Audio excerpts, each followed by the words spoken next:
what we have here is a thistle.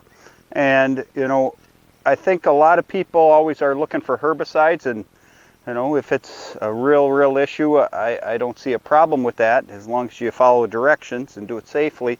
But that being said, I remember back in college, and after I graduated from college, I worked for a major seed company as a soybean research technician, and I helped develop new varieties of soybeans, corn, alfalfa, sunflowers. But we had a show plot. We had show plots, and how we dealt with weeds in those show plots was the old-fashioned way, just like when I was a kid working on the garden, we hoed and got rid of the weeds that way. And with thistles, they're pretty tough.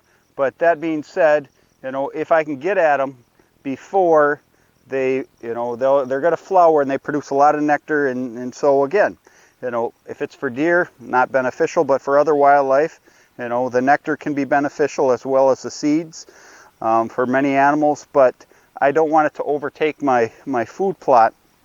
And so if it's just a small amount, there's nothing wrong with putting a little sweat into it and just dealing with a hoe. And they've got a pretty major root system, and I might not have gotten rid of it all, but I sure, have slowed it down, if nothing else. The other option a person can do is mow, if you don't want to use herbicides to help control some of these weeds.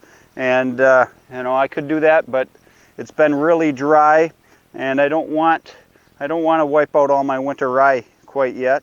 I'm interested to see if I can mow it in the fall and actually get it to reseed itself with that. So I don't want it growing. I don't want new winter rye growing quite yet. So you can, I could hook up the ATV mower and mow it, but I brought out a push mower, and that's another option. Now over here, and I'll turn the camera, but I've got a caterpillar, and it's enjoying the milkweed, so you might not be able to see it. Let me try to zoom in on it. So again, milkweed isn't a food source for deer, but it can be valuable for other wildlife. And I know our main focus is on deer, but sometimes it's nice to benefit some other wildlife as well.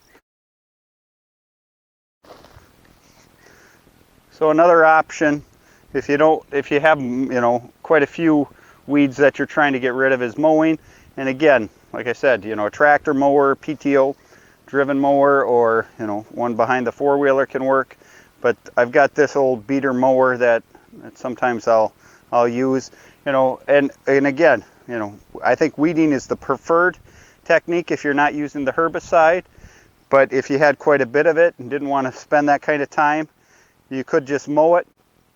And keep in mind when you mow it, it is going to come back, but this is going to be setting flowering and setting seeds here fairly soon. So by mowing it before it does that, I'll have less to have to deal with in the future.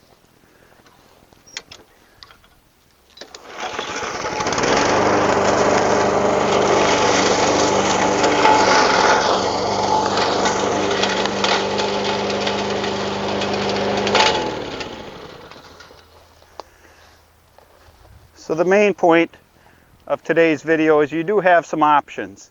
You don't always have to turn to a herbicide. I did have a commercial applicator's license when I worked for the seed company, and there are a lot of good herbicides, but you need to be careful. And so there are some other options just to think about.